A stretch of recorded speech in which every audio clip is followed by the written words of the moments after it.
We have an amazing team of teachers here. They absolutely all have the will. As soon as they see that a child can do, it changes everything. When you get in there and do it, it's so rewarding and amazing to see where these kids come from, coming in the beginning of the year and when they leave, what they've accomplished. I just feel very lucky to be part of Garden Grove. I think that they're always putting kids first. Because as teachers, we're all learners too. So there were some who thought we can absolutely do this, and some who thought, I don't think the kids are ready for it. And by the end of the year, the conversation completely switched, and everyone was very pleasantly surprised at how the kids really stepped up and were able to do the things that we set out for them. The expectation here is that all students will learn, and we will do whatever we need to do to get them there. You know, it's not just the individual child, but it's the whole family. The whole atmosphere here has changed.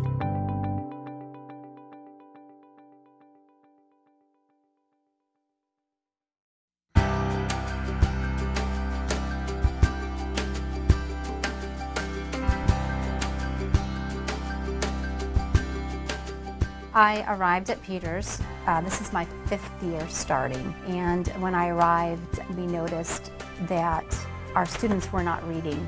The first thing I had to look at was school culture. Did our teachers believe, first of all, that our students could learn? It was a very veteran team of teachers, so for me, I was actually probably one of the youngest staff members at that time when I arrived, and so I had to earn their respect by showing them that I could deliver an instructional plan for the entire school. I used data to show what our students knew and where we had to end up. It took about 6 months for that buy-in to happen, that they first of all believed and trusted what I was saying. The buy-in piece was crucial with such a large site, and I needed to build leaders in the school immediately in order for it to function well. We also use a grade chair team, an instructional leadership team, and a data team to look at the entire school with all the pieces and try to put a puzzle together in order to meet our goal of making sure that all of our students were able to read. Our grade chair team consists of one teacher from each grade level, including a GATE teacher, which is our Gifted and Talented Education Program. So we have 5 teachers on the grade chair team. Our instructional leadership team also consists of 5 different teachers, and those teachers are a representative of each grade level as well, including a GATE teacher. And then our data team is a team of 6 teachers, one from each grade level, a special ed teacher, and a GATE teacher, and they specifically helped me sort out the data piece. So the buy-in was the evidence. Once they started to see that students could complete tasks or complete skills, they were excited, and it just became infectious. And the teachers wanted to be on these teams. I have teachers that want to be on teams that we've added to the team even though we don't need additional members. It's been very exciting.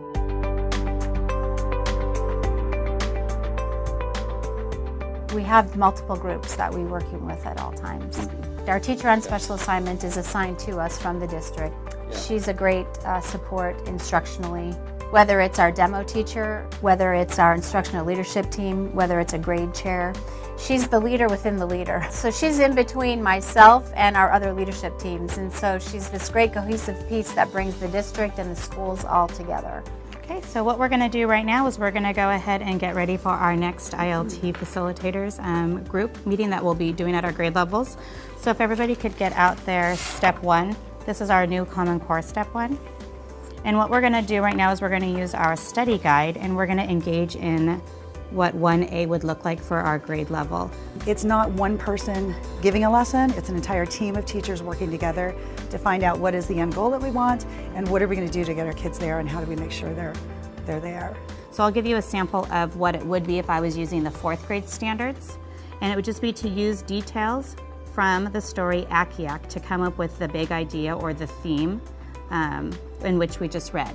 So just think about it as your objective and what are your big ideas, but correlate it to the standards that you just chose. We make the lesson together, and then we all go to our classrooms and we do it, and then we come back, basically evaluate how the lesson went, were the students able to take the learning on, and then we make adjustments as we go along. So the exciting thing is all kids have received the same base instruction, and now we can refine it when they're in groups based more on their skills. A more cut-across question, what's the difference between the terms of reference of this group and the terms of reference of ILT group? Well, we don't participate in ILT, so their focus is more on the curriculum specifically and the delivery of curriculum. And ours is more procedural.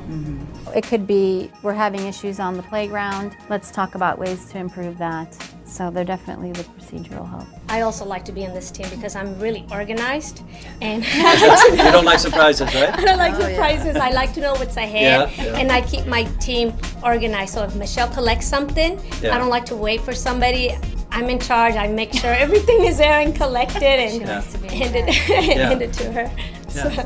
And I think it makes it easier for the teams. We have a large staff, so Yeah. having a grade level chair at each level, they're able to approach each of us and we can get an answer either quicker back from Michelle or maybe that's something we've already talked about in our meeting. So I think that the staff as a whole kind of appreciates that, don't you think? I do, yes. Yeah. I cannot find my pencil. Watch me spell it. F-I-N-D. Your turn. Ready? Spell it. Just the girls, ready, go. We have 8 demonstration teachers. Some were by volunteer, and there we have 2 per grade level. By having these demo teachers that the district in fact trains, they're going to get to experiment and try everything that the district is asking us to do. And then they assist our instructional leadership team here to plan the lessons that are now aligning to the Common Core. So they're very excited about that. You guys ready to do one together? Boys and girls, think about what vowel you see in this word. Cap it when you know it. As a demo teacher, it was a really good opportunity that my principal gave me to learn whatever we're trying to implement within the whole district at the current time, and to be able to try it out in the classroom and then to bring it and demonstrate it for other teachers, and then collaborating with other teachers to see how we can make it better. A closed syllable ends in at least one consonant. And the vowel sound is? Short. And it's all about the vowel sound. All right, let's look at our other one.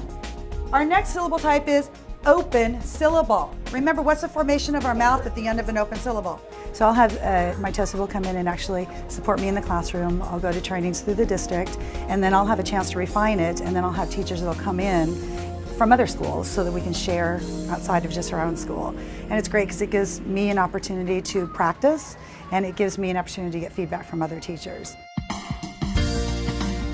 My role is to give feedback that will get them to where we need them to go. And I have to be visible. I have to be in classrooms. I have to commit to that time. And the paper will be there for me to deal with later. My role is to be the instructional leader. Let me ask you a leading question, which is, if I'm a teacher here, don't I get a little bit confused? I have the grade level team, and then I have the instructional leadership team, I have the TOSA, I have the demonstration teachers. So it feels like a lot. So it's a question about coherence. How does a teacher get a sense of coherence in this school? The roles are very clearly defined. We define them as a staff. I think because they were part of the process to develop the teams, they're very clearly understanding what the role of the team is, and so there's never any question as to who's overseeing what. Some places we go, the teachers say, well, there's too many initiatives here. We're just overloaded with initiatives. Why isn't that the case in Garden Grove?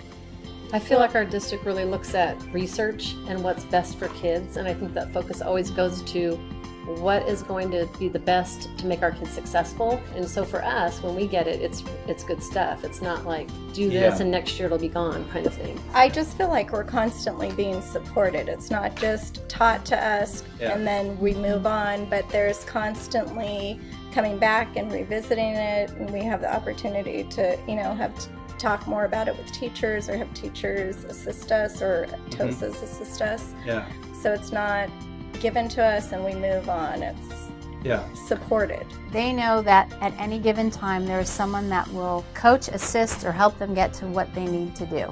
And they never feel alone. The Garden Grove way is working as a team. Lots and lots of support. We're never told, here's what you need to do it on your own. There's always layers of support along the way. So I think that's just the Garden Grove way. And I think the other thing is believing kids can do it. And the expectation is they will. I'd say we saw true results our 3rd year.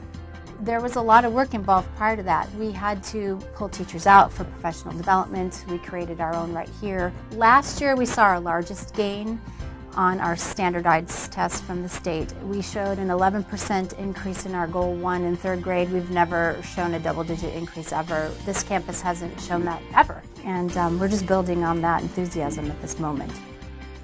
When I arrived, I gave myself a 5-year plan, and I'm in year 5. And the plan was to build teams around me that in fact could move the school, both instructionally and procedurally. Looking back, we've achieved that. Our students are able to read. Beyond that, the culture of the school is that I could leave and the school would function as if I weren't here because of the culture. They own the work. We own the work together.